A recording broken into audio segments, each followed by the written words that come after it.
Hey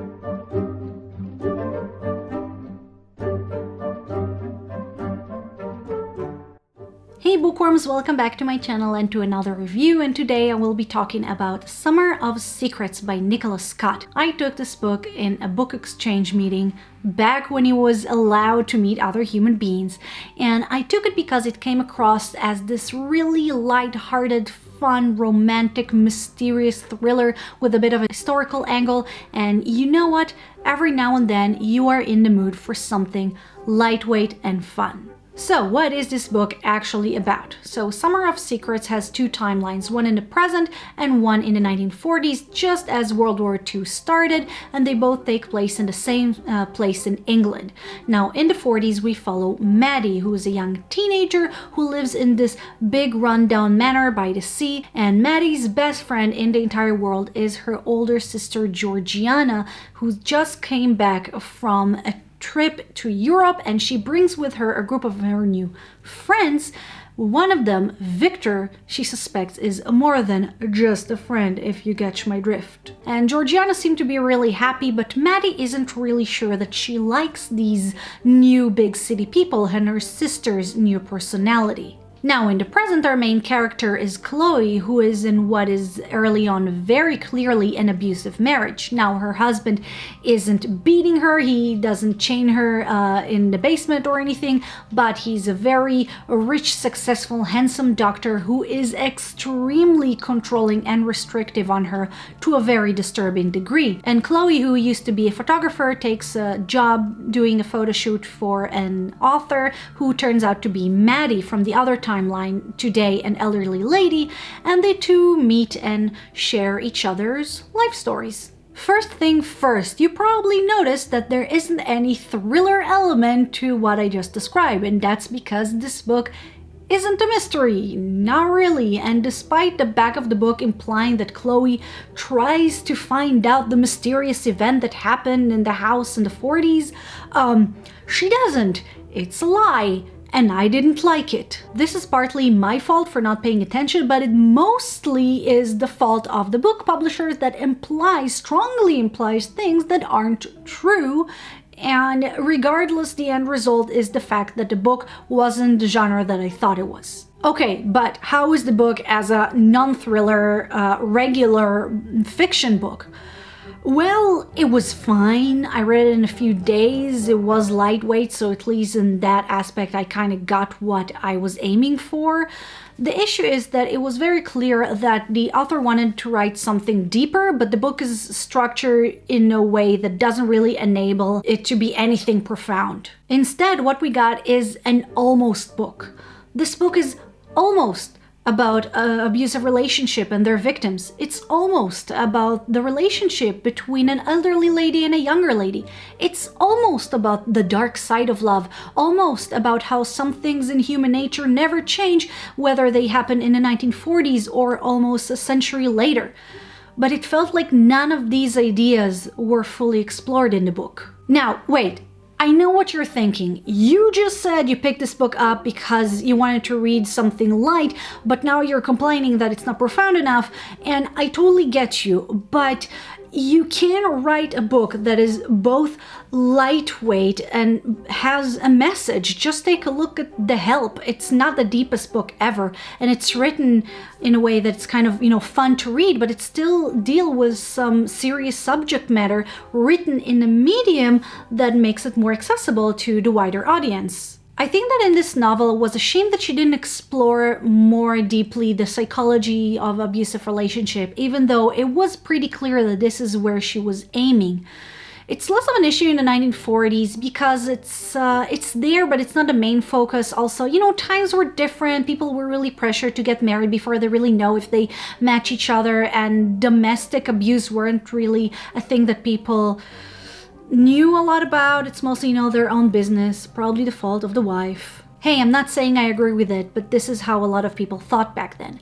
But what I do like is the focus on how abuse doesn't have to be physical. It can also be emotional, it can also be psychological, and in these cases, sometimes the victim is even more in trouble because not only they are gaslighted not to seek help, but even if they do, a lot of times they don't have like bruises or stuff to show as evidence that something bad is happening. And a lot of times it happens little by little, so by the time you realize, if you even realize what is happening to you, a lot of times it's too late, you're already trapped. The problem in this book is that she focuses on Chloe, the victim, and tries to show things from her point of view, the gaslighting victim who is already molded into the shape that her abuser wanted her to be. And I also realized that I said the word gaslighting a few times, but I didn't explain what it is. Gaslighting is what happens when an abuser basically brainwashed their victims to the point that they can't trust anymore their own memories or opinions or thoughts. The girl on the train did that, with the abuser keep telling his victim that she remembers things wrong. Now the issue is that because we entered the story in the point where we never saw the abuser's charming side. We never saw how he got under her skin. We never had the same conditioning that she had, and therefore we constantly see things only from the side, and I felt that it was really difficult to identify with her, constantly covering from him and trying to find reasons why to stay with him, even though to us it was obvious that the best thing to do is just run away as fast as she can and never look back. The point is that we never fully see things from her point of view. I feel like she really missed on writing some really impactful abuse survival story. However, there is something that I really liked about this book relating to relationship, and this is the emphasis on love that isn't romantic. There is one really sweet romantic subplot here, but regardless, there is a huge focus on the importance and strength of love, love of siblings, love of family, love of friends that you feel like they're part of your family, not necessarily romantic sexual love. And this is just something that I really loved and really appreciated, because you don't really see it all the time. So let's conclude. If you are in the market for a nice, romantic, semi-historical novel, this book is pretty nice.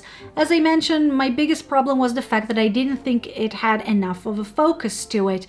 For example, I would have liked to see more of the growing relationship and friendship between Maddie and Chloe, instead of them just immediately connecting. But it was nice. It was also sad. I like the ending. Not gonna spoil it. You just need to know if you like the genre or not. Now, before I finish this video, I do have one last thing to say, and it's important. Guys, if you are in a relationship with someone you love, but you keep feeling that they always contradicting what you remember or how you feel, they keep pointing out your flaws because they love you, or keep doing things regarding your life behind your back because they want to protect you, it's not okay, and it's not love, it's possession. Look, I'm not a psychologist, I can't give any advice on these issues, but just remember, not all abusive relationships leave visible marks like bruises and cuts. And just because you don't have any of those, it doesn't mean that everything is okay. There are hotlines and help and people to talk to, and I live in Germany, and I know that my viewers come from all around the world, so it doesn't really make sense to write here a bunch of phone numbers, but there is help if you need it. And on that note, I just want to say that I hope that you are okay, both physically and mentally. But also, if you suspect that someone around you isn't allowed out of the house, if maybe they have a partner that you suspect that is restricting their access to things, speak up. Ask them if they're okay. People in abusive relationships or abusive homes are in real big trouble right now because due to COVID, they're stuck together with their abusers. But I do want to end this video on a positive note, and the positive note is that We can change things. We can help. If you need help, it can be given. Let's stop saying this is none of my business. Let's open our eyes and our hearts and ask people around you, are you okay? Can I help you? We can call the police if needed, or just be someone's friend if that's what they need.